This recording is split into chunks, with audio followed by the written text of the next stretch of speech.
Hello and welcome back to the channel. Today we're going to be taking a look at a recent unexpected find that I had when doing some thrifting. I came across a Gamecube cable that is not that common and for some reason sells for around $250 on eBay. I picked this one up for less than $1, not realizing what it was at the time. It is the digital component cable that allows you to get a component signal out of the Gamecube and also enables 480p video mode. I thought it would be an interesting video to compare this to other methods to get similar video quality from the Gamecube and other ways that you can play your Gamecube games with the same quality and see if the cable is really worth $250. So let's dive right in and take a look.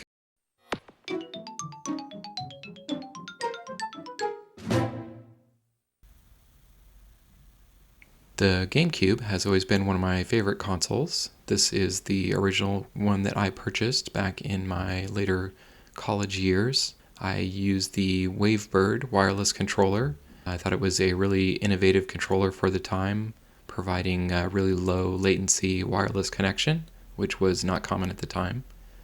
Around the back of the system, we have two AV ports, the standard analog AV out, which was used by most people back in the day. There's a second digital AV out, which provides a direct digital video signal, which can then be processed into a component video signal. In later revisions of the Gamecube, Nintendo would drop the digital AV port, and the analog port was moved over into the place where the digital one is located. The component cable will require use of the digital AV port, so can't be used on newer Gamecube consoles. The cable has a processing chip in the large black end that does all the processing and is one of the reasons why this cable was so expensive. While you can plug in the cable itself and just get a component video signal, it doesn't carry audio.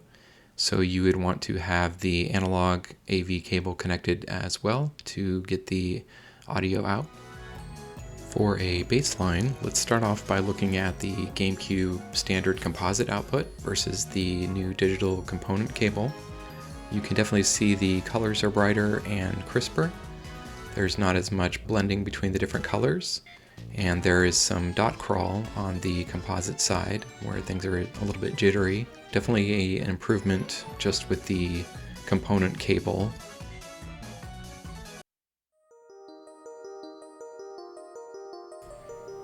The Nintendo Wii can be a great way to play your Gamecube games.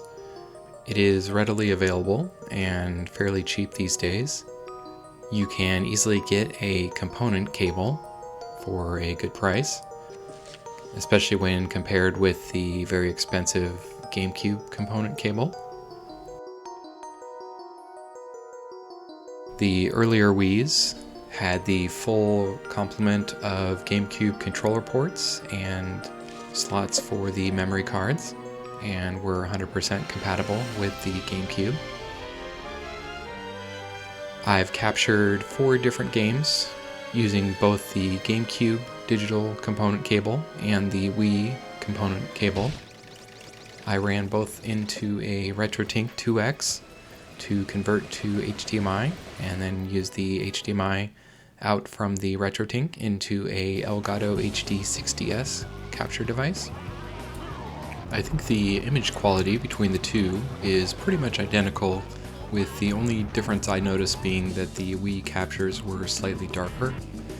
This could just be due to slight differences in the two individual consoles I have, or it could be a general difference between the Gamecube and Wii video circuitry.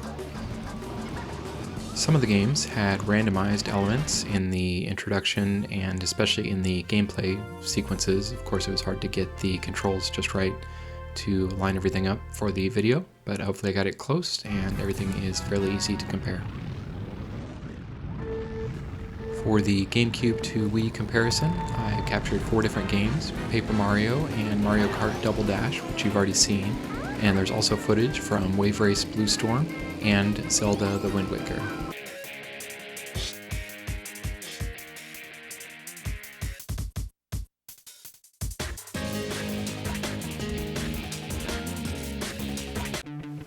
Welcome to Dolphin Park.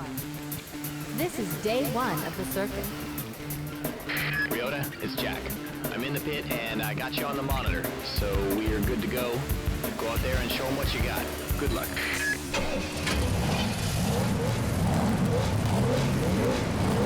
Hit the gas right when the light goes green and you'll jump off the line. 3, 2, 1, go! Pass that buoy correctly. Nice. You just heard a turbo.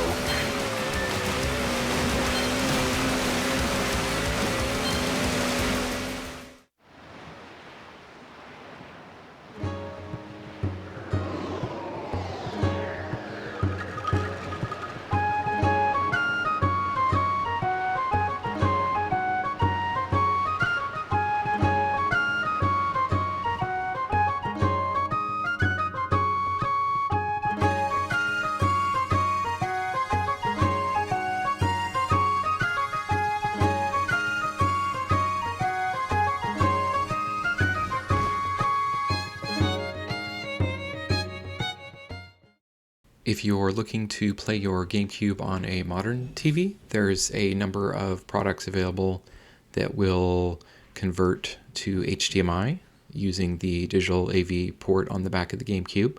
If you already have the digital component cable, you can use something like the RetroTink to upscale, and the RetroTink can additionally upscale composite video if you're okay with that level of quality. My focus on this video was primarily around component options, and I think given the expense of this cable, for most people getting a Wii and a component cable is going to be a better option. I think the cable would only be for the hardcore collectors who really want that original GameCube component experience. I hope you enjoyed the video. This is one of my first console related videos. I've been doing a variety of different things between consoles, computers, and different technologies. I'm trying to use the channel as a way to explore various aspects of the tech hobby. I hope you guys enjoy it, and got more stuff coming down the pipeline. Thanks again for watching, and I'll see you next time.